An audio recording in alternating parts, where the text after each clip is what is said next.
ខមមិននេះមានប្រយោជន៍ណាស់អ្នកគ្នាអាចចូលទៅអានបានព្រោះអីវែងខ្ញុំអានទៅចំណាយពេលតាមការស្រាវជ្រាវក្រសួងក៏បានណែនាំ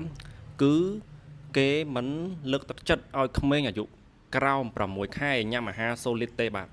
ប៉ុន្តែបើសិនជាចង់ឲ្យឪពុកម្ដាយគឺជាអ្នកដែលទទួលទំនួលខុសត្រូវដល់ខ្លួនឯងតែសួរតែកូនញ៉ាំបានអត់តាមលក្ខខណ្ឌកូនខេនសាន់ញ៉ាំអាហារសូលីតតាំងពីអាយុ4ខែកន្លះអ្នកនរគ្នាឃើញគាត់សរសេរថាពេលអាយុ5ខែតែញ៉ាំប្រភេទ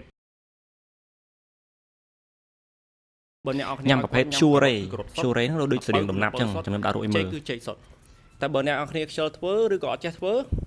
អាចទៅ Baby Mart ណាក៏បានតែទិញពួកនេះអាហ្នឹងវាមានចេកសុទ្ធវាមាន kiwi សុទ្ធមានអីសុទ្ធចឹងណាបាទនេះហើយអាហ្នឹងបើកម្ដងប្រើបាន2ថ្ងៃបាទក្មេងអាយុក្រោម6ខែអ្នកនរគ្នាឲ្យញ៉ាំចុះប៉ុន្តែសូមទទួលខុសត្រូវដោយខ្លួនឯងបាទអូខេសូមបន្តទៀតដោយសារតែកូនគាត់ហ្នឹងក្រោមអាយុ6ខែទេប៉ុន្តែបង្ហាញចំណង់អាហារបាទហើយពេលដែលកូនឲ្យញ៉ាំទៅអត់អីដឹងឲ្យញ៉ាំអត់អីហ្នឹងគេធ្វើរបៀបម៉េចអត់មានន័យថាគេឲ្យកូនតេស្តសិនបាទបើសិនជាគ្មានអាឡែស៊ីឬក៏មានបញ្ហាគឺអត់ផុតពី2ម៉ោងទេបាទគាត់នឹងធ្វើទុកដូចជាឈឺពោះដូចជាឈឺពោះអាងាំងើដូចជាឡើងរោលឡើងអីចឹងណាបាទប៉ុន្តែបើសិនជាអាយុចាប់ពី6ខែឡើងហ្មងអាហ្នឹងគឺគេលើកទឹកចិត្តឲ្យ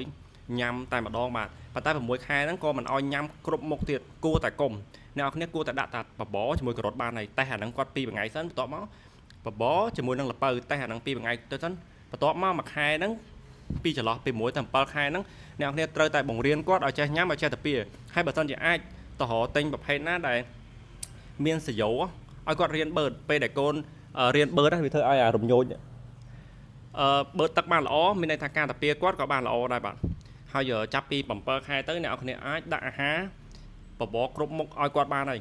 គាត់ស្រួលលេបស្រួលអីប៉ុន្តែត្រូវចាំមួយបបរត្រូវតែកិនឲ្យម៉ត់ហើយទឹកនៅអាយុ6ខែឲ្យញ៉ាំបានប៉ុន្តែគួរតែឲ្យញ៉ាំពេលដែលញ៉ាំបបរបានហើយដើម្បីសម្រួលមិនមែនឲ្យគាត់ផឹកជាប្រចាំដូចជាទឹកដោះគោទេបាទមានចងល់អីអាចខមមិនឬក៏ចែកម្លែកបាទបើសិនខ្ញុំនិយាយខុសអីខ្ញុំចែកតែម្លែកតែចំណេះដឹងដែលតាក់ទងនឹងបទពិសោធន៍កូនរបស់ខ្ញុំទេបាទ